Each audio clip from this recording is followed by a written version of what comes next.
Good afternoon and welcome. Thank you very much for your attendance. And my name's Gareth Benson. I am the CEO of Green and Gold Education, proudly hosting today a webinar with three other very special international guests. And today we're going to be speaking on the bridge between education and work and the future of it in these very changing times. So welcome today to a discussion on building bridges between education and work. If I could just have been a practicing intellectual property lawyer and an RMIT law lecturer and also the CEO of Green and Gold Education. And we proudly build bridges between education and work with a focus towards vocational students between 18 and 24 years old. But today we're very lucky to have on the call someone that knows and been speaking a lot about the new normal of education. He is Dr. Professor Geir Graus. He has an OBE for his services to education, representing Kidzania today, which has a presence in over 30 different countries. As the global head of education, he'll also offer his views on the new normal of education, while we then will build a bridge to three pillars for the future. The three pillars for the future being with Mazai Sabid, who is the CEO or President and CEO of JA Asia Pacific. And finally, we will be speaking with Gretchen Dobson, and Gretchen is also a thought leader in the future of education around alumni networks. Gretchen Dobson LLC, bridging to her to discuss about the important role of mentoring between education institutions and the future workers of tomorrow, which are the students. And at the end of the day, this is what it is all about. And first of all, I'd just like to begin with a quote from Socrates, who is largely credited as being as one of the thought leaders towards the current education that now underpins our current system. And that is, education is the kindling of a flame, not the filling of a vessel. So it's very important in this new age for us to build bridges for the young people that are going behind us and ensure that we kindle their flame towards a future that is becoming very, very real in a post-COVID world. And that's why today we'd actually like to focus on discussing this as a bridge between education and work. Here in Australia, not so sunny Australia at the moment, we of course have the Sydney Harbour Bridge, and from time immemorial, bridges have brought communities together. And simply the chasms or the challenges that we are facing in a post-COVID world are simply an opportunity for us as human beings to build stronger bridges. And there can't be any bigger gap in my mind between the bridge between education and work, because one is definitely going to build a brighter future for the other. And so just to give some context for this discussion, some of the recent data on skills for the future really spotlight that the future of work and education is human. It is widely cited in research across the world that some of the core skills that are required are actually not necessarily technical, but they are known as soft skills or enterprise skills. And that is reflected also in the job market. In the year 2000, the soft skills intensive occupations, and these are occupations that require human skills, include, it was only 53% of the marketplace. But as you can see through this data here, that is going up rapidly, and we will actually see that the opportunity is for us to become more human in work, because the jobs of the future are going to require skills that are human. So certainly far away from the narrative of The Matrix or other films that show a future that is ruled by robots. This is an opportunity for us to be more human than ever. And these are the kinds of skills we need to be cultivating. And just to demonstrate that, here's some research that came out from Udemy for Business. For those who don't know, Udemy is a MOOC, a massive open online course offer, and Udemy offers courses for the future. And in fact, some of their courses are as low as $20, which just shows you some of the disparity between some education that's being offered and those in our more traditional institutions.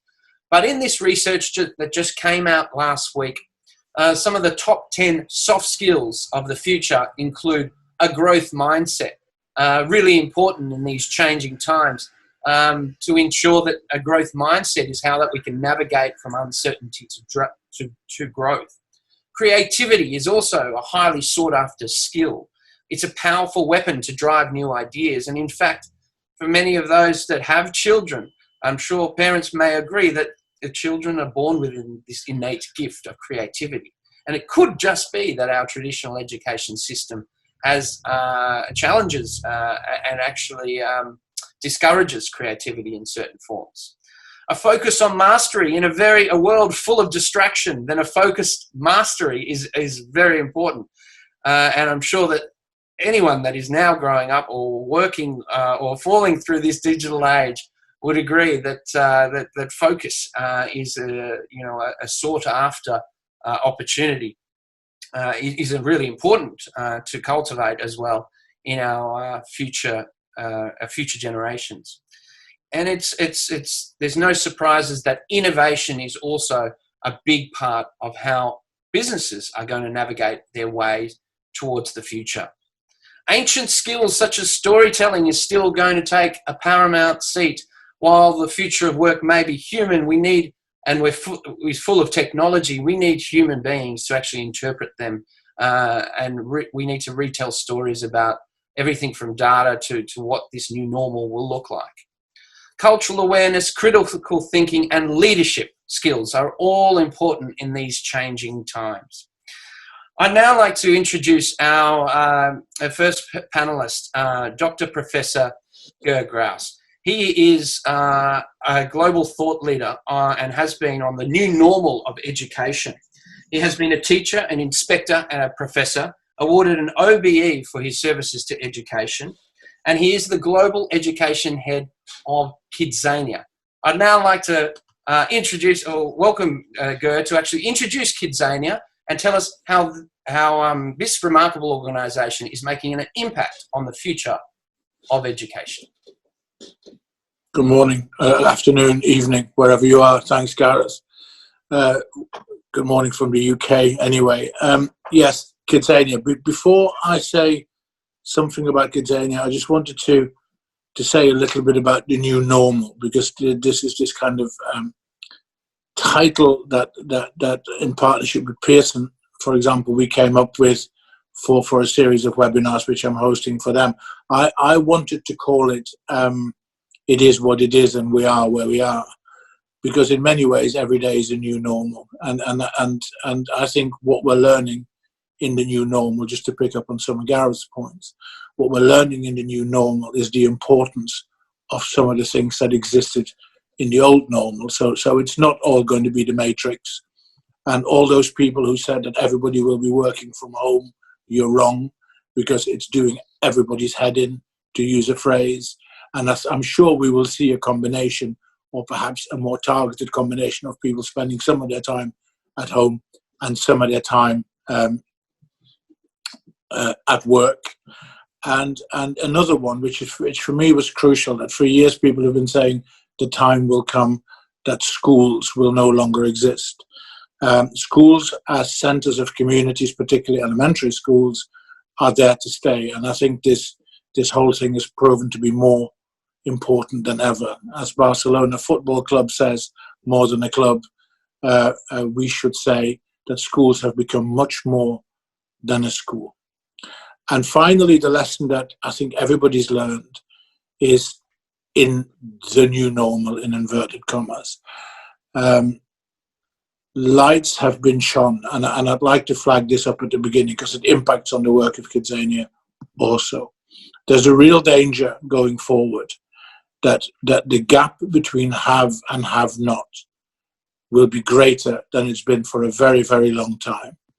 And that the gap between have and have not will be equal with the gap between can and cannot. One of the things that we've learned very clearly about online learning, online teaching, online this and online that, is that even in a country like the UK, a supposedly developed country, vast numbers of children do, for example, not have internet access at home, don't have a room on their own, and have really not got the conditions that are conducive for good learning. So before we make all those massive statements, I think we have to bear those things in mind. So that first and foremost. Then Kidzania. Kidzania is an organization that was founded 20 years ago in Mexico City, originally as a one-off. The first one opened in Santa Fe, just outside Mexico City 20 years ago. And the idea of it was, it said it's cities for children, age 4 to 14. So everything's 2/3 size. Each city then has about 60 work-related activities in them. The average size of our cities are about 75 to 80,000 square foot, 7,500 square meters. And we do this in partnership with industry. So every Kidzania has an aeroplane in it, and the work-related activities are being a pilot or being cabin crew, although I might suggest that we now might also need a flight safety officer in there, and that might teach and reinforce some of the issues that we've learned over the last 12 weeks. Every Kidzania has a theatre, has an operating theatre, has a sports stadium, has a bank, has an airport itself, and then there are a variety of activities that depend on the locality. So Moscow, for example, has a diamond mine, and Sao Paulo has a YouTuber. There are 30 Kidzanias at the moment across 20 countries. We've worked with about 90 million children over the last 20 years, and there are 20 more in the making, including Hong Kong and Johannesburg, and other parts of China, and more in the United States, etc. Our aim is to take children from inspiration to aspiration. Each visit is about 4 hours. And what's probably the most important point is, once inside, adults, accompanying adults, be they teachers of parents, are there to be seen and not heard. So whilst inside, the children are in charge. They're their decisions. Very important to say that is much easier achieved with teachers than with parents. So there's a little bit of work to be done on that front.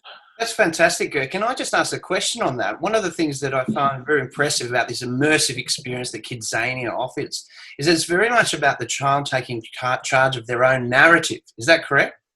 Yes, it's entirely that. And I think that there's been some...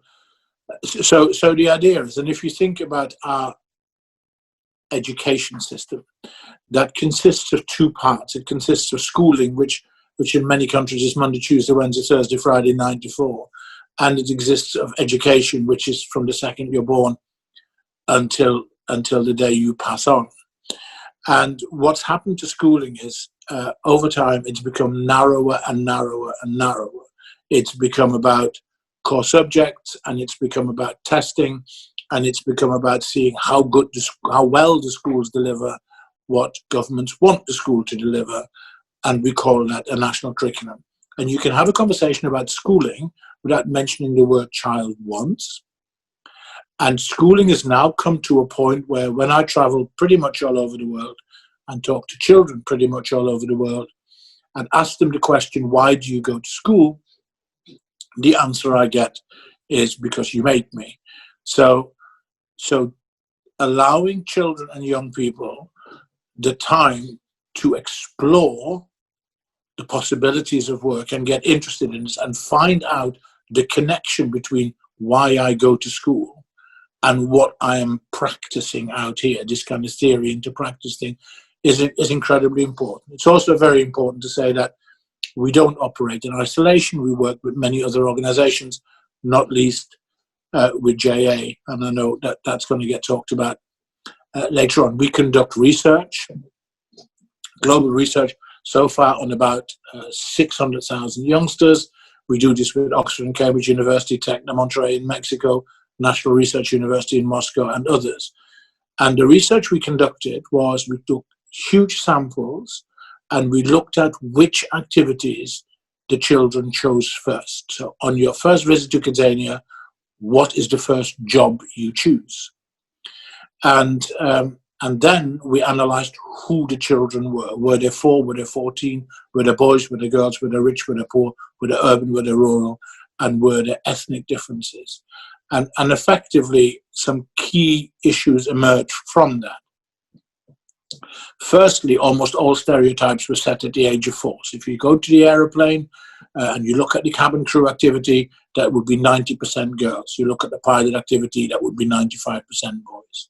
Secondly, there was almost no change between 4 and 14.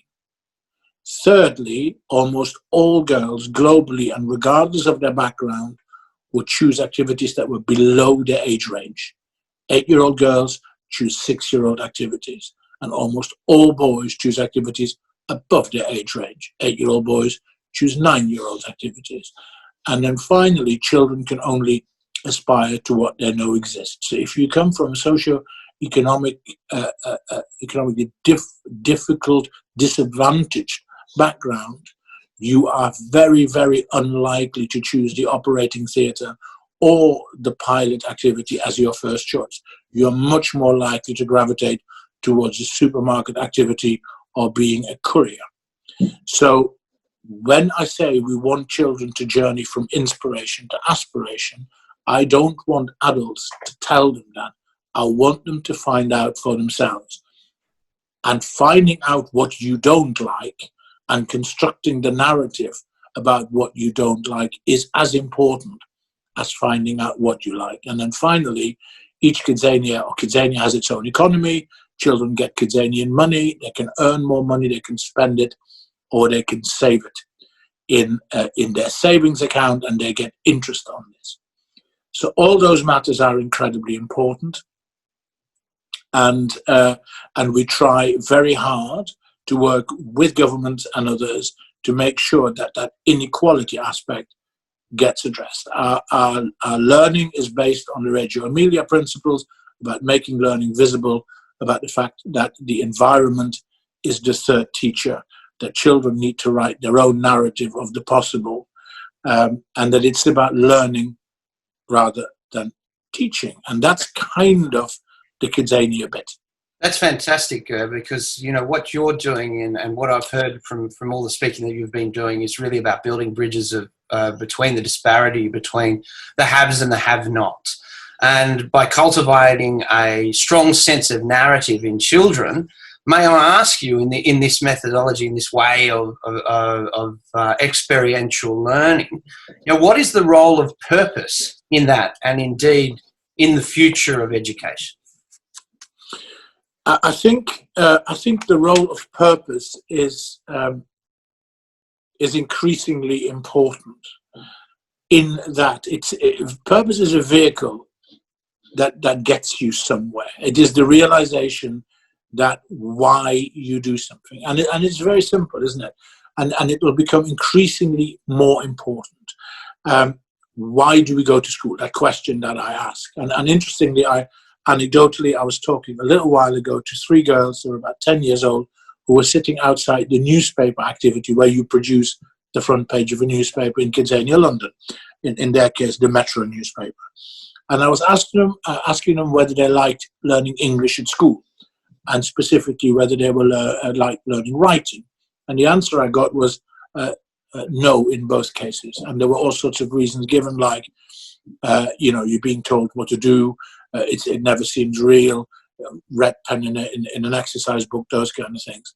I then asked them how they enjoyed producing the front page of the newspaper, and the enthusiasm was tangible, and so was the enjoyment, and the reasons given were all the reasons. So in many ways, we need to create purpose, not by telling children this is why we do this, but actually by letting them experience why this might be. And this is going to become incredibly more important, because the purpose of schooling, not that very long ago, a Glaswegian comedian called Billy Connolly, now in his early 80s, tells of the day when he went to school in Glasgow, when Glasgow still had shipyards.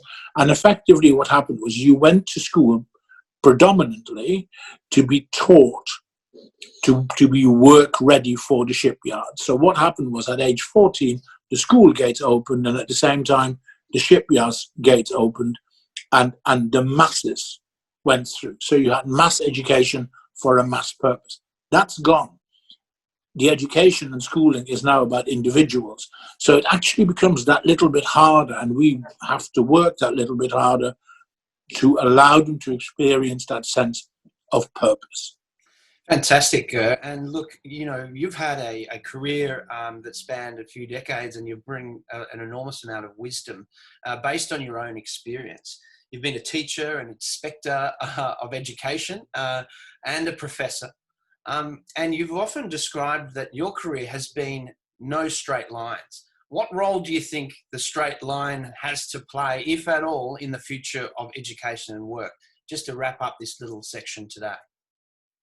So the notion of no straight lines came about. I was asked whether I wanted to have a column in a children's magazine called The Week Junior, which is in the UK and in the US currently. And I was happy to do that. But instead of writing something once a month, I decided that it would be a really good idea to interview different people and ask them the same question. So from the heart surgeon to the actor to the entrepreneur to the person who works for an NGO.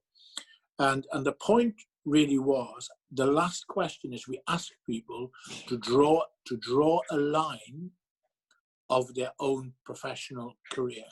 And what you find when you ask people to do this is that there are no straight lines. Everything is higgledy-piggledy, inside and outside the frame. The important bit of that is that too often in careers education, we tell children in school that there are straight lines. So if you become a teacher, then after a little while, you become a deputy head teacher, and then you become the head teacher, as if things were that straightforward. And the notion of flagging up there are no straight lines is simply to show kids that it's okay that they don't exist. And that part of the excitement of professional life will be continuous change, and to embrace that change rather than to be scared of it.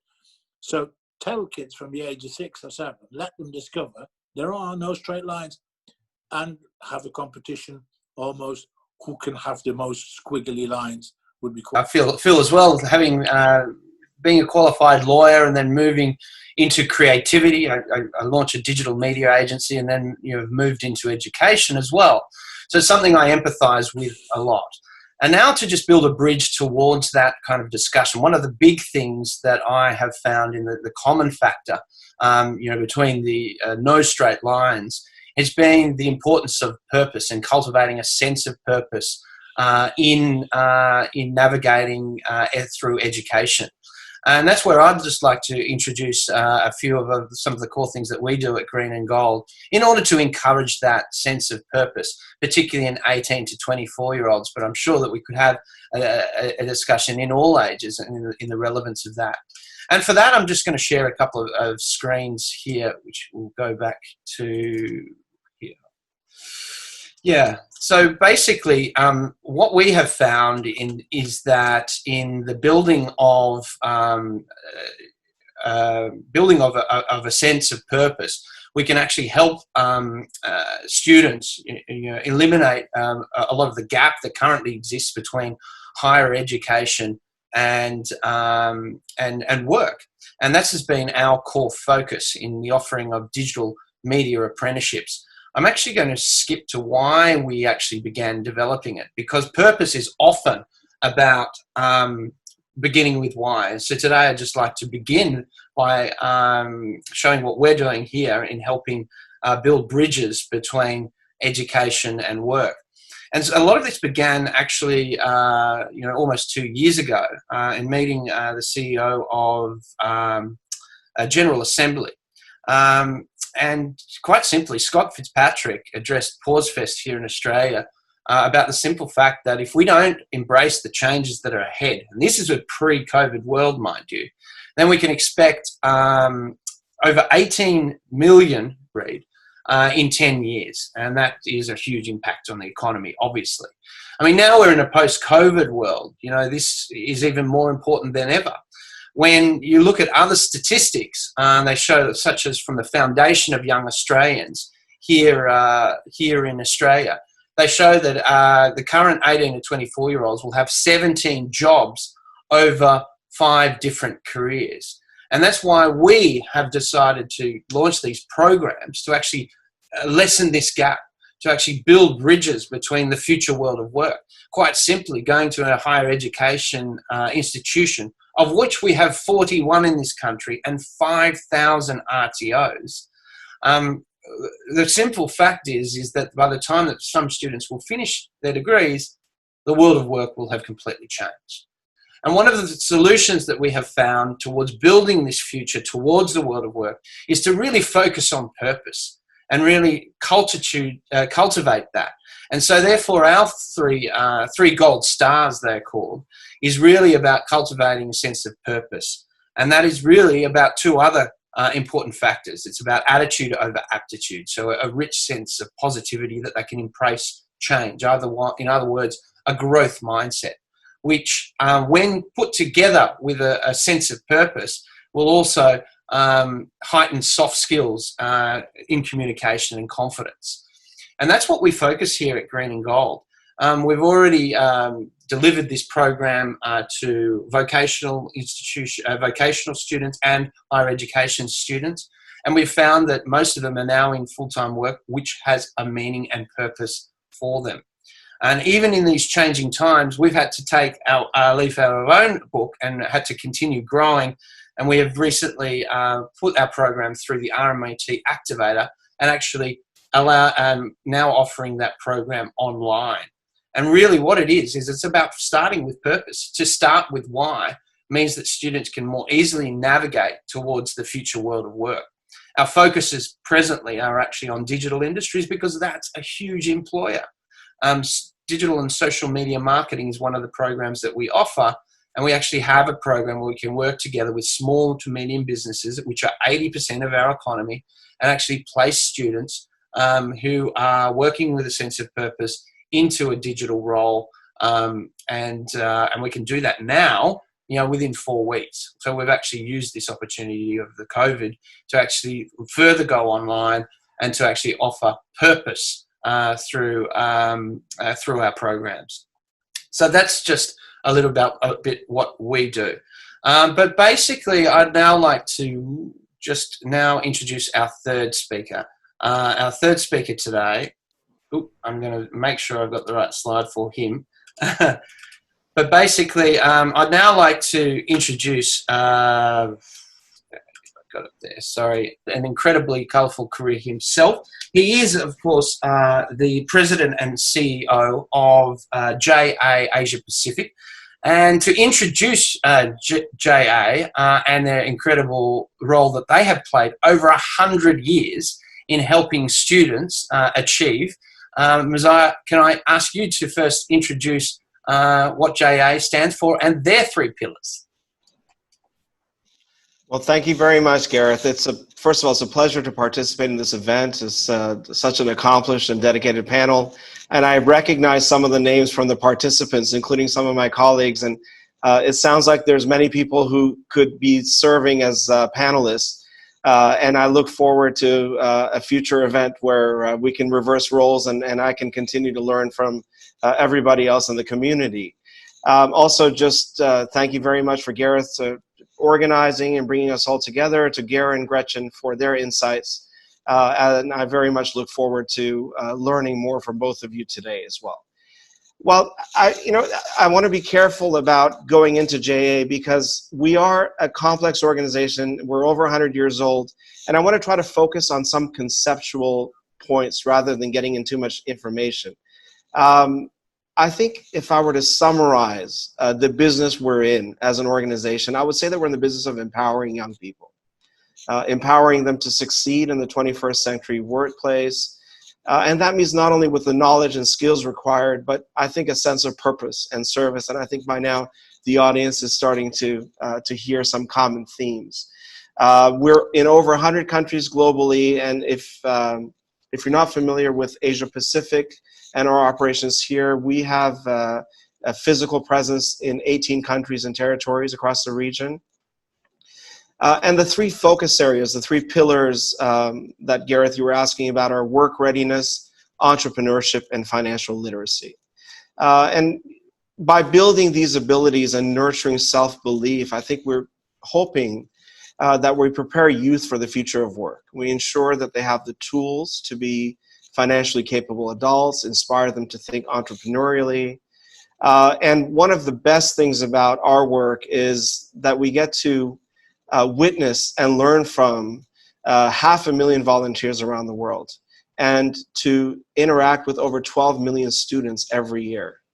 As a result, I think we're quite uniquely positioned in terms of scale, in terms of experience, and in terms of our ethos and passion, focused on building a brighter future for the next generation of global innovators, of entrepreneurs, of makers, of managers. And I think the other thing to mention is we have a privileged level of access to schools and universities, and this really allows us to become what I would consider true learning partners, in the true sense of that word, rather than partner or transactional relationships.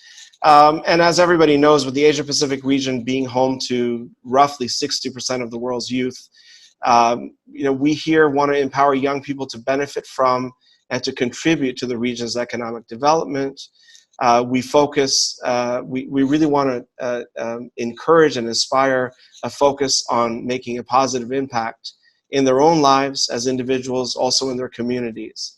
And last year in our region alone, we engaged around 50,000 volunteers, mentors, teachers, and we're able to reach over 1.2 million students.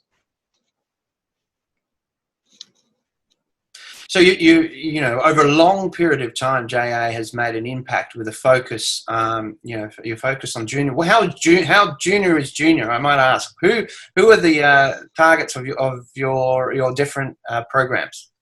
Well, when you get to a certain age, Gareth, everybody seems junior. But let me just define it. We start all the way from elementary school, go into university age as well. So we have quite a range. So, I mean, I think that, I also should probably highlight a couple of things that as I was listening to you and to Gur talk about some of the things you mentioned, one of the things that's become a catchword, and for very good reason, is this idea of resilience. And I was listening to Gur particularly talk about the young people discovering what they don't like. And I remember reading a book by, I think it was Ken Ginsberg, who's a leading author on resilience. By the way, if you look at our backdrops, you see that it seems like Gur is the only one who actually reads in our group. He's got the nice set of books behind him. I wish I could have at least pretended to have a library like that behind. But I have read a couple of books, and one of them recently was about resilience by Ken Ginsberg. And he talked about something that was so basic, but yet so striking and so true. He talked about everything in life sort of falling into one of four categories. So if you create axes, one that is about how much you enjoy an activity, and the other one about how good you are at doing the activity, you'll find that everything in life is either something you're good at and you like, you're good at and you don't like, you're not good at and you like, and you're not good at and you don't like. And Ken Ginsberg's point is a very simple, but I think a very profound one. He basically says that, and by the way, if I was to ask you which one of these four quadrants you want to be in, I think everybody's going to say, well, we want to find something that we're good at and we enjoy doing. But the evidence, research shows that the vast majority of people end up going into something that they're very good at and that they don't enjoy. Why is that? Well, because we don't ask them this question early enough. And I was struck by what Gur was saying. It's a very good point. The other thing is this idea, and by the way, if you're wondering about the other quadrants, you simply walk away from the one that you're not good at and you don't enjoy. That's an easy decision. The one that you're not good at and you enjoy is a perfect hobby choice, I would suggest.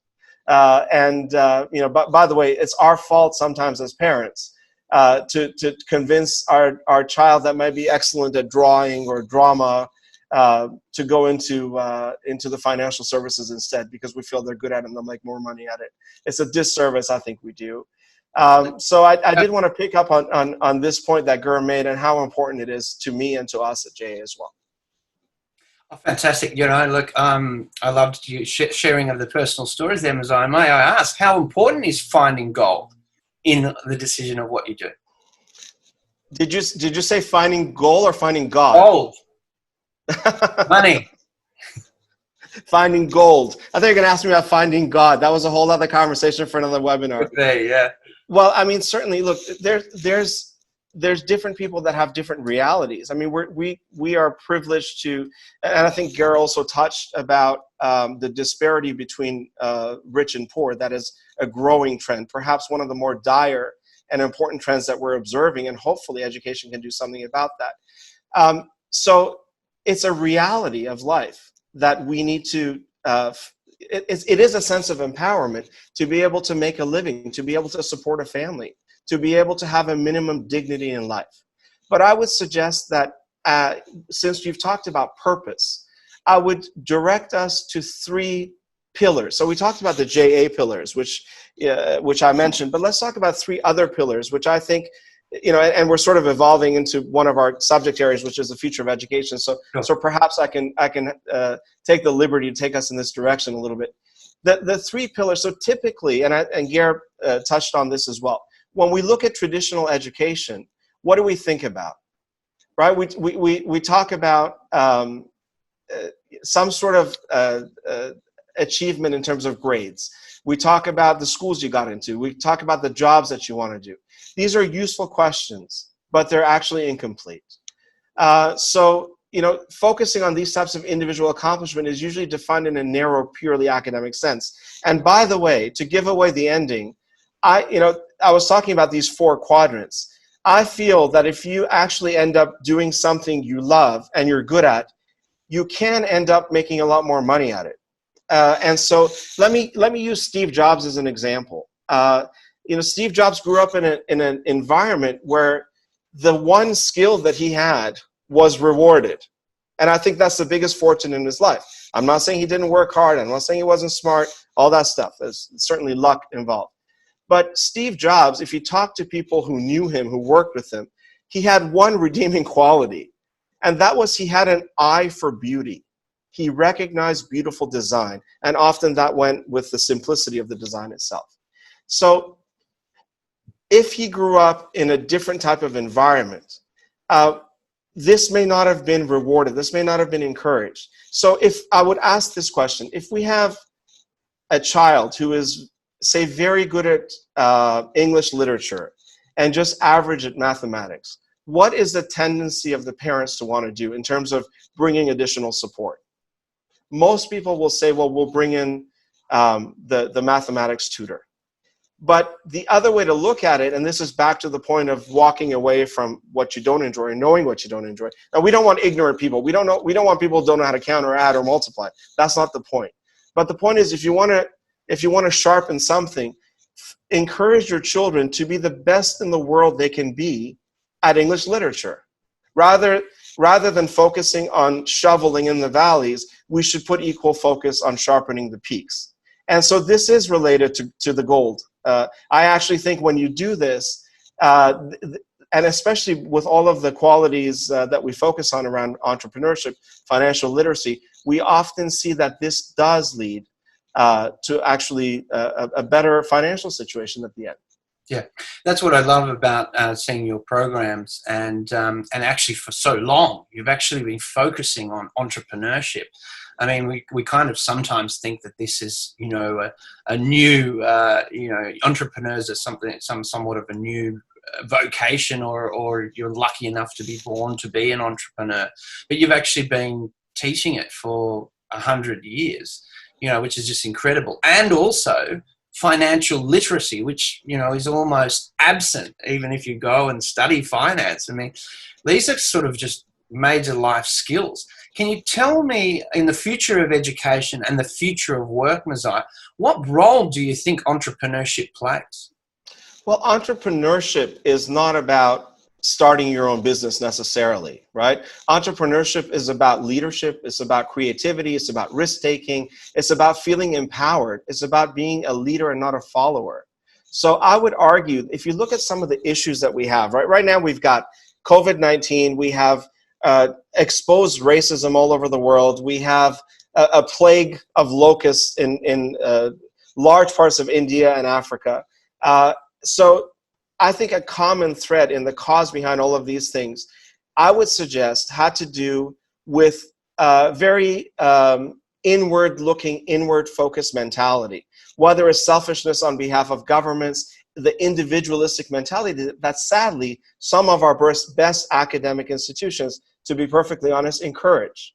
So this takes me back to this idea of purpose. And for me, entrepreneurship at the end of the day means many, many things. And that includes not only thinking about, how can you make money with a great idea, but how can you take that great idea, improve the lives of other individuals with the great idea, by extension, creating a better community that's obviously comprised of individuals, and by extension, feeling empowered to do something about the institutions that drive these communities, that govern these communities. I think that young people today feel disempowered. They feel victimized by these institutions. And I can argue that as long as an institution is inefficient or perhaps even corrupt, anybody who wants to succeed in that institution, within that community, needs to bend the rules, compromise the principles. So what do we want to do? We want young people to not only create, to be entrepreneurs. And by the way, the link between creativity and giving back to community is a lot of these problems that I was talking about earlier is caused by blind imitation of the past, by mimicking past behavior, whether we see it in our parents or in the media, et cetera, et cetera. So at the end of the day, entrepreneurship, when done right, opens our minds, makes us leaders rather than followers, and it allows us to want to walk a path of service to our other individuals around us, to our communities, as well as to the institutions that govern us. Fantastic. Yeah, no, a sense of purpose. I mean, entrepreneurs can be found everywhere at the end of the day. And, I think igniting people towards, their sense of purpose can ignite many more. Look, and just while we're sort of talking about your interesting also history, Mazahir, I mean, you've spent time in the US, you're educated in the US, you'd spent some time working for the World Bank, and also now you're based in Asia. So can you perhaps, to bring up Gur's theme of no straight lines, what have you learnt through your career and how do you think that can help others in this future of education and work? Well, I'm going to share with you two poems, right? They're short, don't worry. It's not the Iliad or the Odyssey. The first one is a T.S. Eliot poem, and it simply says, "The last temptation was the greatest treason, to do the right deed but for the wrong reason." This, for me, speaks to the sense of purpose. I've always wanted to do something that I feel values or respects, my own values as an individual, but also makes me feel somewhat useful to the society around me. And I'm glad my colleagues at JR are on mute so that they don't contradict me as I say this. I hope they stay on mute, Gareth, if you have control over that. So that's one thing. And so, for me, I did walk a very twisted path, and without getting into too much detail, I was in pre-med when very unexpectedly my father fell ill, got cancer, struggled with it for 4 years, at which case I dropped out of school, took care of my younger brother, my family. By the time I finished, I didn't want to do 6 years of medical school. So I ended up, I said, what can I do? I did an MBA. I did an MBA because I found a school which was one of the top business schools in the world. They were, they somehow made a huge mistake and admitted me. And it was a 10-month program, and it made a lot of sense. So I decided to do that.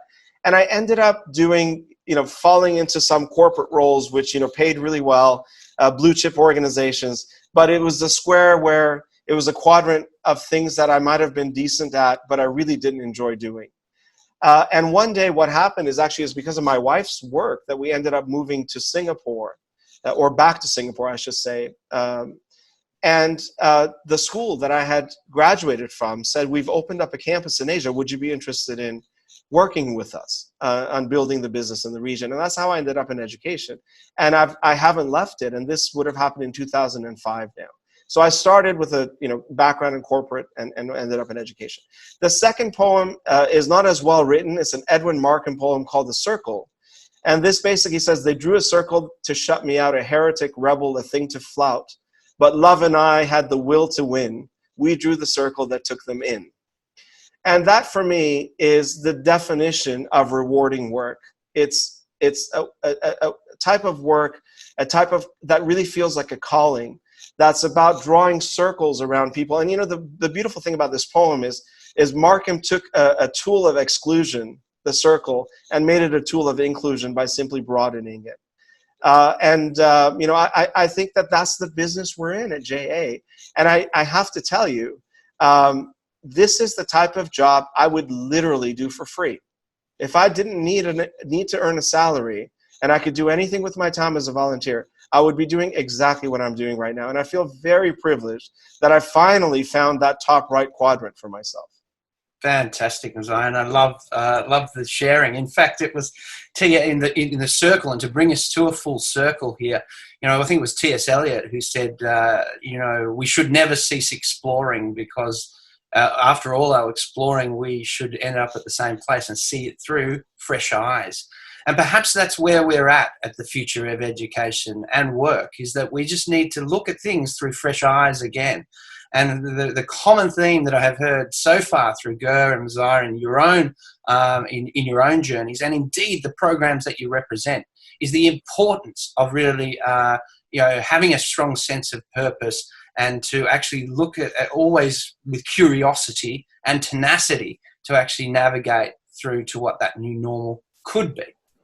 So that might be a nice segue and introduction to our third and final panelist today, Gretchen Dobson.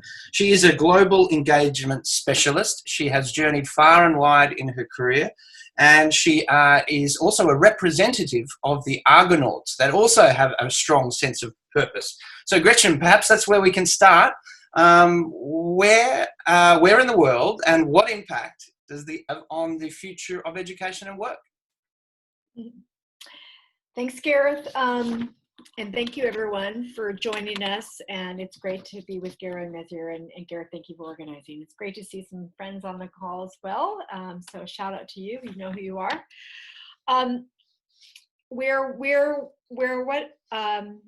the Argonauts are today, and this is just one of the many hats I wear when I work with member-based organizations such as alumni associations or organizations or charities that have members that support them, or professional member-based organizations like the Argonauts.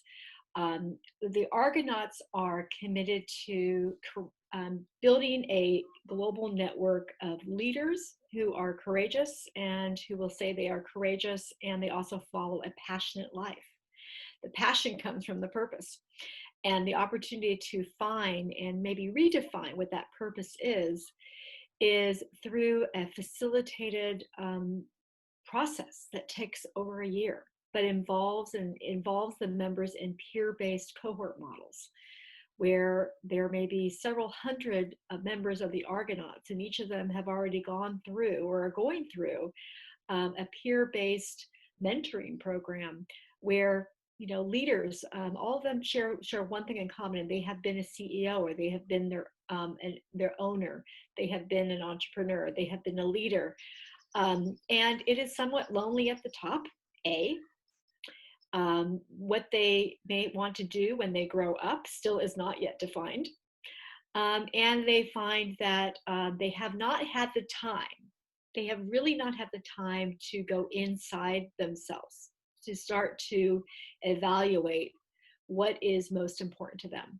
And so it's a journey around self-awareness, discovery, yet their networks and the kind of impact that they have on their day-to-day work is well felt, sometimes in an everyday way, a household name to some, yet what they're feeling their purpose is probably something bigger than themselves. And our world right now is crying out for more communities like the Argonauts. So as of, I have a counselor role to the organization. I am a member of the Argonauts. I have my own circle of peers right now that we meet with each other.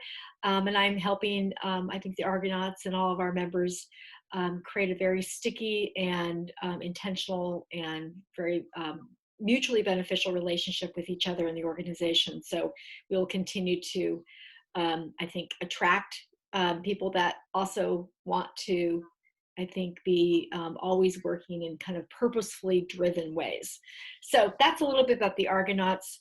And I'm just really glad that we've talked about education and the future of education, what it is to be a 4-year-old and to have the rights to make decisions and to instinctively feel they want to, they're already zigzagging through Kinsania. That, by the way, I think would be a fantastic alumni event with alumni and all their families meeting up at one of the Kinsanias at one of your city hubs and going through that. Like, let the alumni go back and network with each other, let the kids go on to explore. So and you're in great places around the world. So if I were organizing alumni groups, I used to do that, but I think that's a great idea. And then to have the opportunity to for the youth and for young adults to find their, some facilitated support and opportunities through junior achievement. So I think in long history there, as you and your colleagues around the world should be commended on having, I think, a very a globally minded platform that has remained constant. So our world is changing daily, as we know. Some things are the constants, though, and that has to do with pieces of the academy, pieces of education, as well as alumni. So, love to talk with you, Gareth, and everyone here about our topic. Sure. Let's do that. Yeah. So basically, I mean, you're special. You've written 3 books, Gretchen, on alumni networks and the importance of alumni networks, particularly in higher education. Now, I'd just like to bring up, like some media that has come out of, say, the States, where the head of NYU marketing made a comment on CNN, really about how this new normal post-COVID has the real potential to undermine the entire higher education system. Now, what is, in your opinion, being connected to global alumni networks in higher education around the world? What is the impact of disruption to the higher education in the US and Australia, say, post-COVID-19? Well, higher education has been built like everything else up to the Industrial Revolution. It was like, let's build more and more, and we're just going to scale things up and provide more and more and more and more, because that's what people maybe want, right? We want over 4,500 institutions in the US. We want 42 in Australia, but we just want more and more, and we can charge as much as we want. We were growing things, 200% more than they were, 30 years ago when I went to school. It's outrageously expensive to achieve a higher education degree, even at a public institution in the United States, and it is increasingly getting more so expensive in Australia. Enrollment management, that enrollment management, that area used to be somewhat of a science. People would do predictive modeling based on number of applications and what they needed to, what the yield was, whether there was a waiting list. Well, I'd say enrollment management's a gamble. So now we're not quite sure what's going to be happening because of the number of international students who are now kept from, well, first of all, there's the travel is restricted, so people are not able to, the mobility of education has been limited. Enrollment management around international students, which is critically necessary in a place like Australia, where 50% or more of the students in higher education are from outside of Australia, and they pay a different tuition level than home-based students. So that has been an enabler for education in Australia for many years, and now that's disrupted everything. So they're looking, how do you keep your lights on? How do you continue to do the core function of the university, the teaching and learning experience? How do we continue to do that? How do we also do that online? So lots of questions there.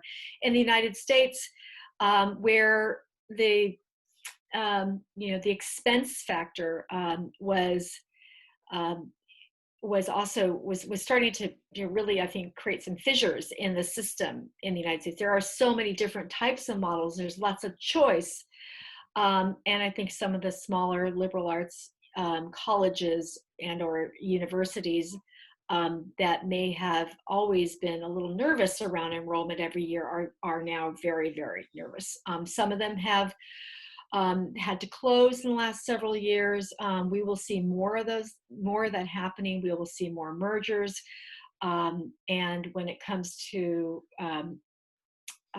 managing the reputation of the school, I think right now any leader should be thinking about, what is their story? What was the story in December of 2019? And what was their story in February? And what is the story in the next quarter, next year? And I think the more they can communicate and the more that they can involve those. It's 5 o'clock. Okay. Disregard that AI as part of the future of work. Which means it's Plenty 8 of time. day. The more that they can involve, I think their brand ambassadors to help tell that story, the better. So that's my kind of circular way of getting back down to the topic of alumni, because they are the brand ambassadors. And others that know me well know that it's what I am passionate about. I do find myself in that upper right quadrant because I do love it and it does make me happy. And I do really believe that it has been an under-leveraged resource across every single entity, whether you're a school, a university, and there's always ways to improve the level of engagement between the institution and their graduates or their families or their stakeholders. And today's climate is calling for that. Absolutely, yeah. Well, look, and that probably is, what role? I mean, the alumni networks, they're the very rich and important and powerful forces behind a university. What role do you see that these forces playing in the future of education and work around mentorship, around building a bridge for the future careers of those who are either in the institution now or will be in the next, say, 10 to 15 years? Yeah. Well, mentoring, I do believe that right now, without the in-person contact that students are used to having with instructors, with students, maybe with alumni if they've met them in person, it's now more than ever to create more digital virtual connections so that prospective students, going way back to the marketing aspect of, and the very, very important piece that we need to do is build some awareness and relationships with prospects, to the current students, to those that are going to graduate. Why not? We all live on places like Zoom. Why not Zoom those students into your workplace and do a bit of walkabout? Come meet my workplace, come hang out with me. I'm going to put you on video. You're going to be a guest at my board meeting. We're getting already to the idea of a program, but the idea is to kind of make those intentional, bring the more intentionality to the relationships. So alumni associations may have mentoring programs. Now it's time to look at what those mentoring programs are doing, and are they set up to actually, I think, answer the top 3 questions that the students may have, and to maybe design those in a much more purposely led way that has some input from the partners involved, which would be the students or which would be the current alumni. Alumni are going to need each other. We found that 2008, when everything fell out around the world. I mean, we can all kind of remember what that felt like for a while, but alumni associations and the spike in alumni career services went way high. What we saw, though, is that we brought more programming back to universities that was led by the alums. They were professors of the practice. They came back to have guest presentations about what it was like to graduate in mechanical engineering and now work for this company. They were providing some advice to the instructors who may not have changed their curriculum, in the last couple of years. How can we create more private-public partnerships between industry and with universities? What is it around the role that alumni networks have to their communities? In a place like Nebraska, where the University of Nebraska in Lincoln is the city's the university, they all support each other. In places like that, there are some deep connections between industry and the university. Many of the leaders, the trustees are graduates, they're alumni of the university. They're well placed in business. The men and women there are leaders, they're politicians, but they're also looking out, I think, for the best interest of the university and vice versa. So if that's not kind of a connection already created, can there be more community connections created by the alumni associations and the institutions? I think the institutions need to look at themselves as key partners and partners in the well-being of the community.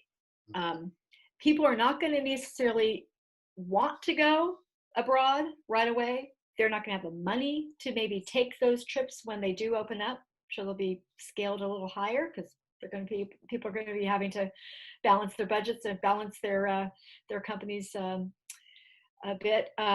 There's going to be I think, interest in continuing to find the educational opportunity, probably locally first, if they can do it, not lose out. So continue to stay in short courses, kind of micro credentials that will help them. And if they're graduating now, they may say, I'm going to do what Master did. I'm going to go in for an MBA for a couple of years, online, offline, blended learning, whatever it is. It's not the workforce. I'm not going to be entering a workforce that's going to be very hospitable to me today. Okay, so just on that, because there's three sort of trends that I've sort of picked up from around this discussion about the future of education and work. The one is the role of mentors and alumni networks around universities to actually work to create bridges for the future of work. And on that, you also mentioned micro credentials, the importance of looking at providing bespoke credentials, short credentials that can actually equip people for the future world of work. Just because we have one or two people on the call, and also a university here in Australia that works very much on building strong bridges towards education and work, is RMIT. They made an announcement just amongst the COVID crisis that they were doing in a partnership with IBM to offer two new courses. One was 5G for business and another is IoT strategy. And actually their partner for this program was IBM.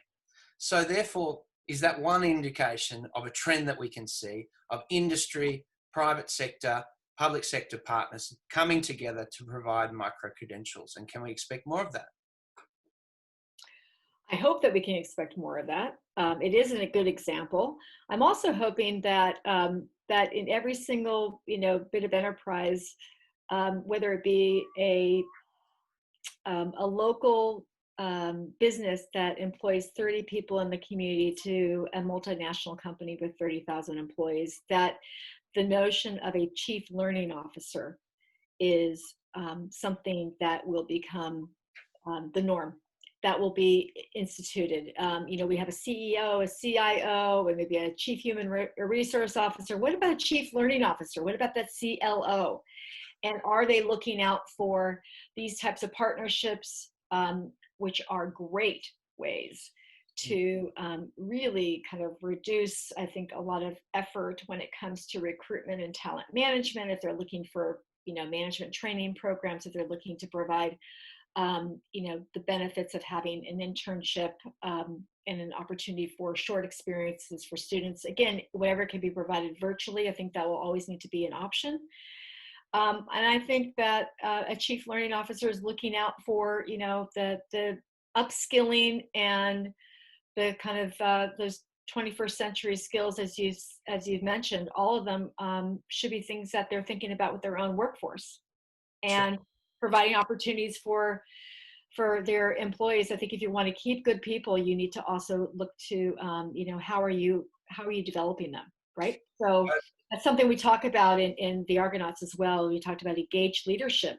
What does engaged leadership mean? Well, it always means cultivating others. Sure, absolutely. I love your thought around, industry taking responsibility for education. I mean, if you just look at the statistics of 17 jobs over 5 different careers, what that practically means Line. is it's every 2.5 years. that actually a new qualification or a new, upgrade of a skill is required. That means that the institution needs to change or industry needs to change to service the needs of the workforce. And so we may see, what do you think about the idea of, you may see recruitment taking more of a role in education, where they're offering micro skilling of the graduate where they've placed, but then simply you return to a recruiter to do your learning. What do you think about that idea? I think I think there's going to be a lot of different models. I think it's also we're also going to need to,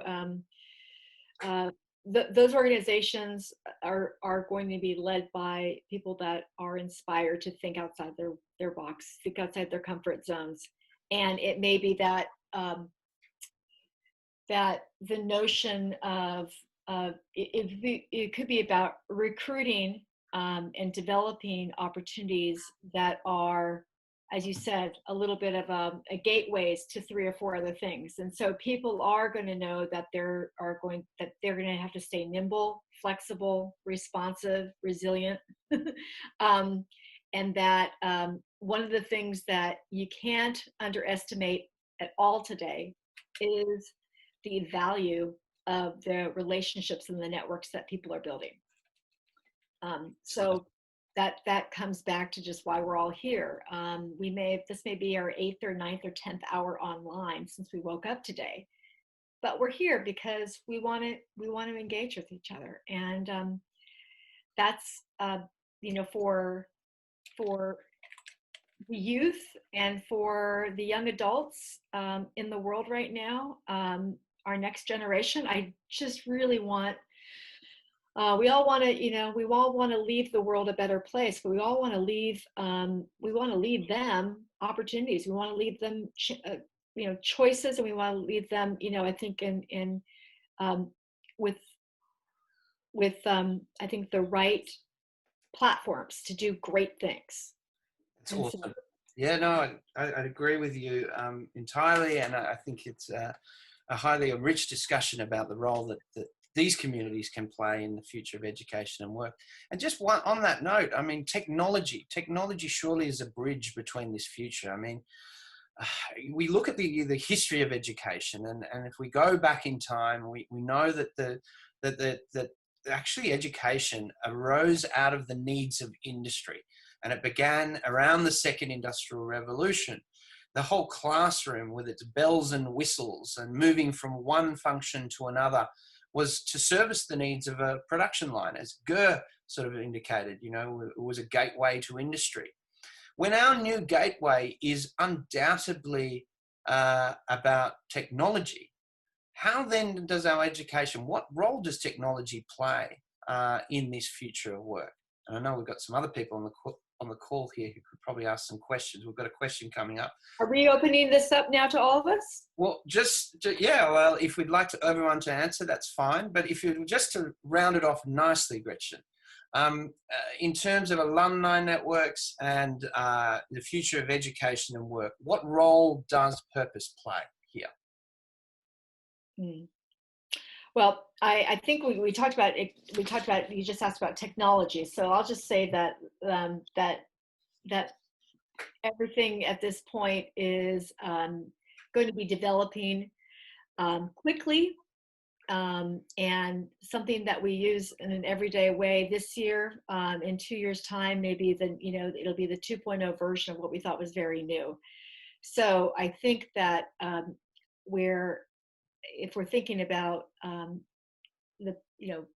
technology and purposely, and using technology to purposely deliver education, then we know that it's doing its job, and it's going to continue to do a better job as long as everyone around the world has equal access to that technology, because that's also we didn't really talk about that theme, but that's also enabling some and not enabling as many as we want. There is a bit of a digital divide. And so as we are connecting, we need to make sure we can offer things that we'll be able to access on the phone, because most of us will have this. They'll not always have the computer. They won't always have a good signal. They won't be able to get onto Zoom.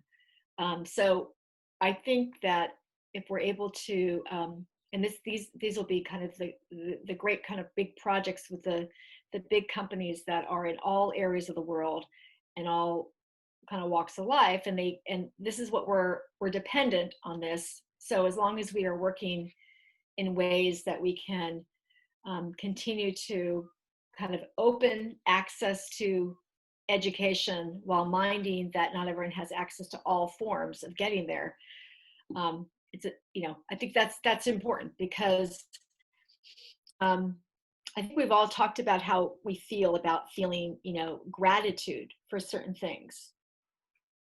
And so many of our families, I was a financial aid student, and I've always given, as we talk about alumni networks are fundraising arms as well for institutions and educational institutions. And we feel sometimes very grateful about the opportunities we've had. So we've wanted to pay that forward.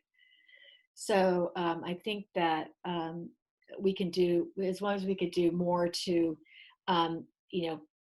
to be grateful about the things that are opportunities that we've had, and to know that we could be thinking in advance for those that are going to now, find their opportunities to be educated, and that leads to work, or that they're in the workplace, and that's the bridge to education. I think that, that notion of paying it forward will be something that they realize they'll want to do that.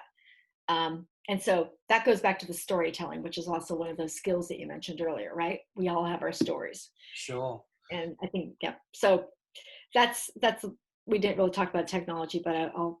No, that's great. Fantastic. You've built a great bridge towards, the possibility and the importance towards technology perhaps being the bridge, towards a future world of work that alumni networks can enable. Look, for example, a private-public partnership such as RMIT and IBM is just one example.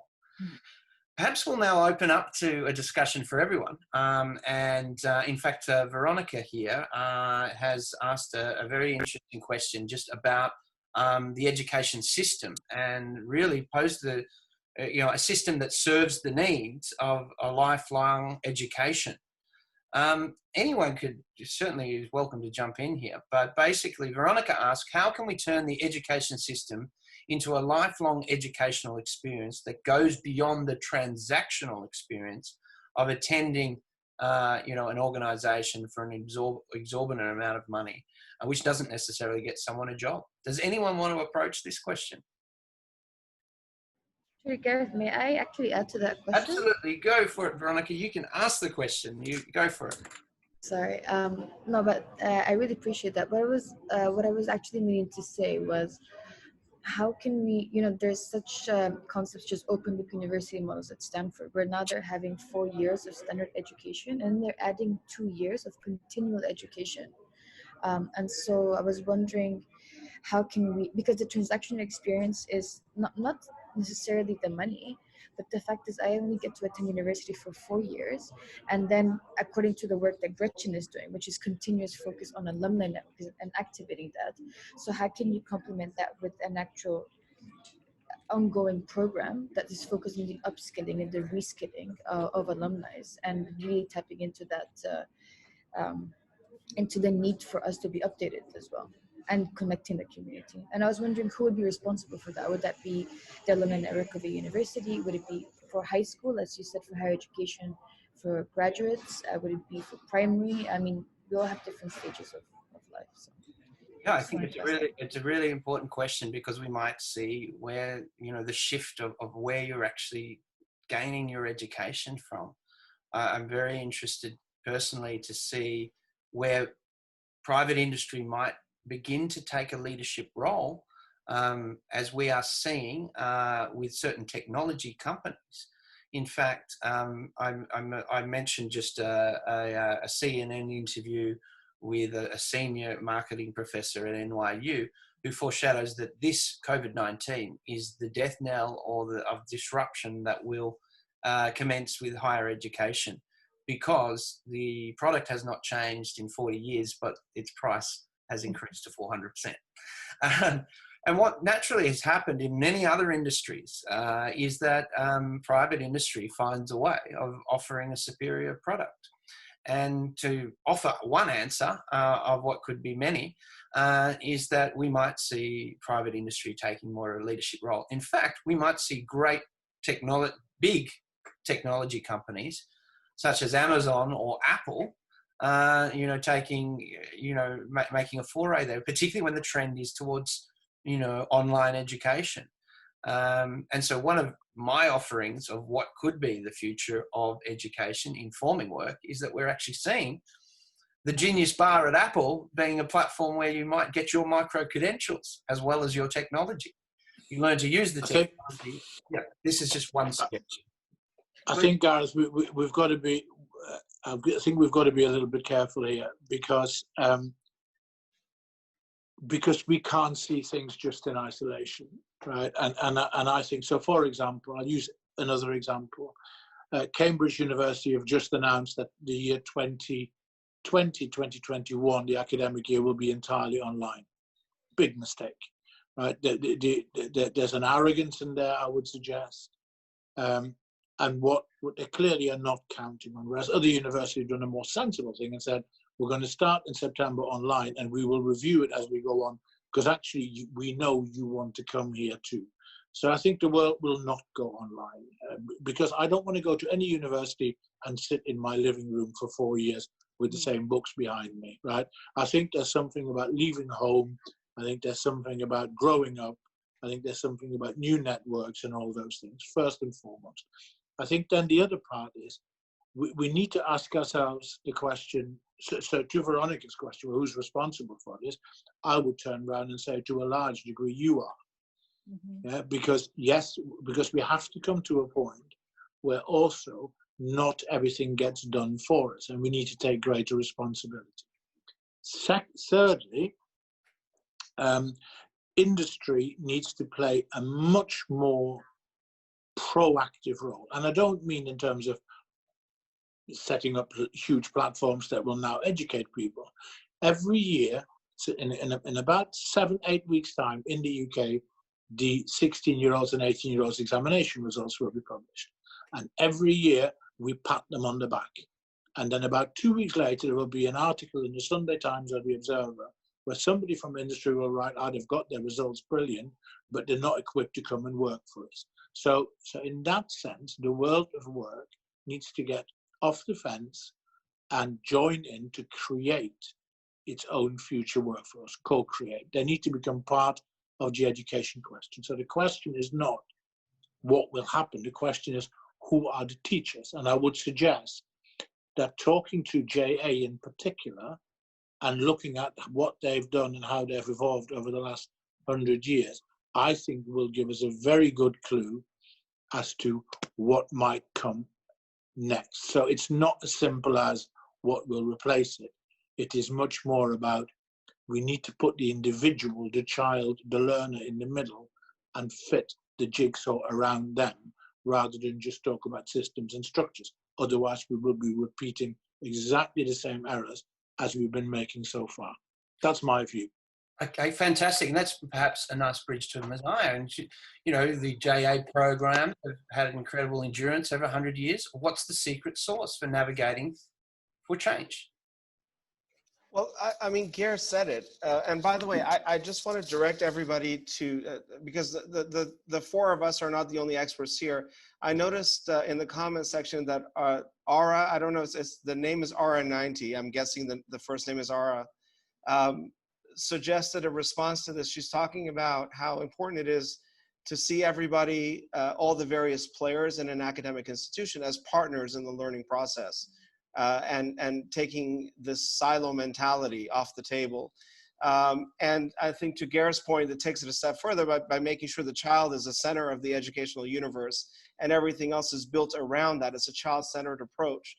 I would say that one of the things at JA that has allowed us to remain relevant, if I may say that without sounding like I'm bragging, is that we don't see the future as a stagnant, defined goal. We see it as an ever evolving process, and we see our journey of evolution as a search for continuous improvement. So we're constantly in this cycle of consultation, action, and reflection.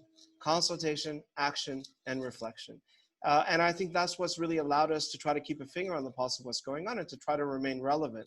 And this includes, talking, soliciting feedback, not only from our teachers and volunteers, but from the very students that we serve, no matter how young. Yeah, fantastic point. Yeah, at the end of the day, the why is the students and giving them a platform for their future.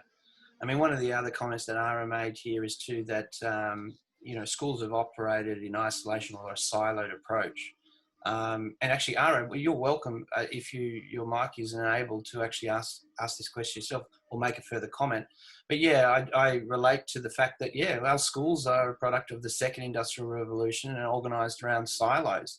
And we need to break those silos down and really put the student on that production line and put their purpose forward. That's just my view.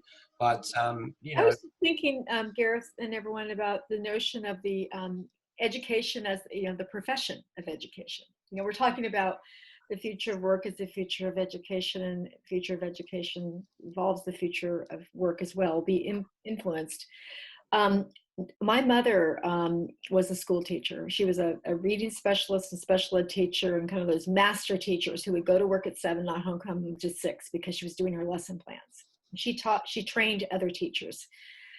She's ingrained, we have a high respect for education in my family, but not everyone has respected educators. Not everyone has respected the idea of going into education, becoming a primary school teacher, becoming a middle school teacher. Very hard job to teach, to teach and motivate 8th graders, right?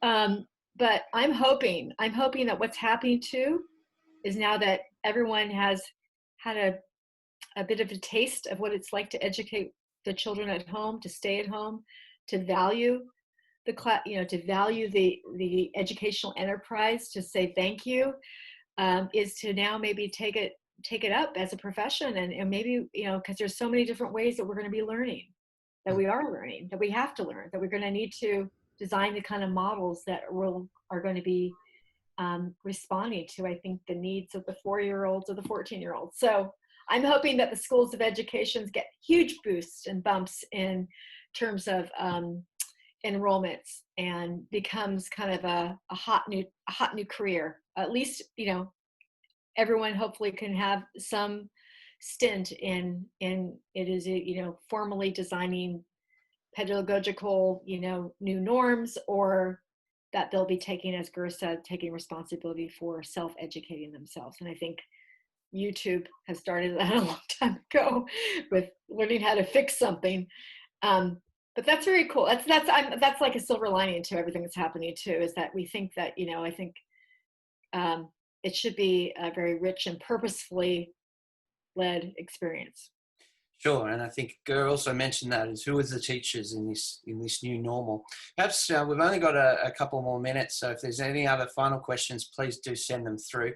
And in the meantime, perhaps I will just ask, from Gur and Mosiah, some final words about what do we need to do to build stronger bridges for the future of education, to build a bridge towards the future of work.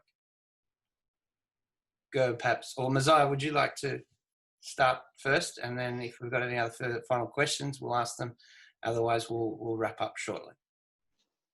Sure. Let me also add one more thing so we focused on a lot of elements of sort of the new normal. We perhaps didn't spend enough time talking about the value of where we've come over the last 3-4 months, actually, because of COVID-19. So for us as JA, we always had a plan for digitization. We always knew that online learning was a valuable capability to build, and we had started to build it, and I would say to varying degrees and impact in the various countries that we serve. But when COVID-19 happened, it accelerated this trend. And what is the value of our capability to our digital capability, our newfound digital capability. You know, it's funny because we've had Zoom for years, Microsoft Teams, etc., Facebook, FaceTime, and other platforms as well. But people are, because of the COVID situation and because of the social distancing rules and everything, people are using it in a much more aligned with the full capabilities of the technology. So when we first started the digitization process as a result of COVID, right? And this is not the case for JA because we were doing it, and I would say that it just accelerated our path down that road. But for many other organizations, I heard a lot of them apologize for online learning, right?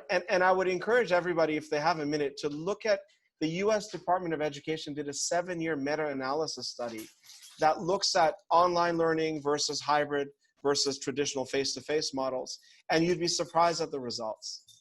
So not surprisingly, hybrid was the most impactful, but online came second. So what does it give you? It gives you a reach that you never had in terms of traditional face-to-face models.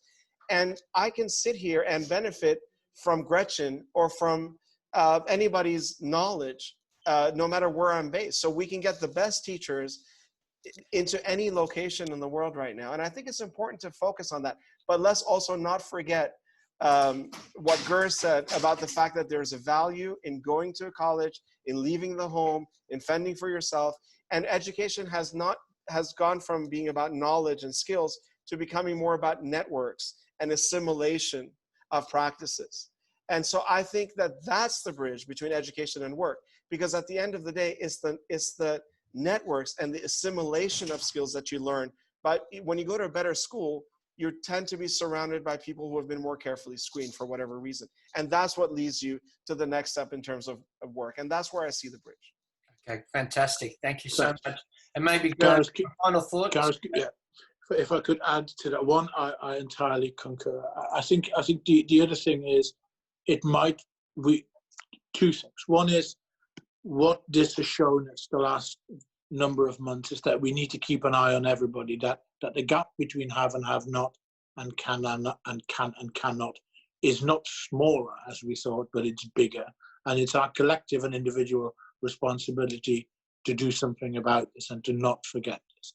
I think we should also try and reset our buttons and spend a little bit of time reflecting why we do this. To your point, Gareth, the purpose thing, why we do this all together. And I just wanted to leave you with a thought, really.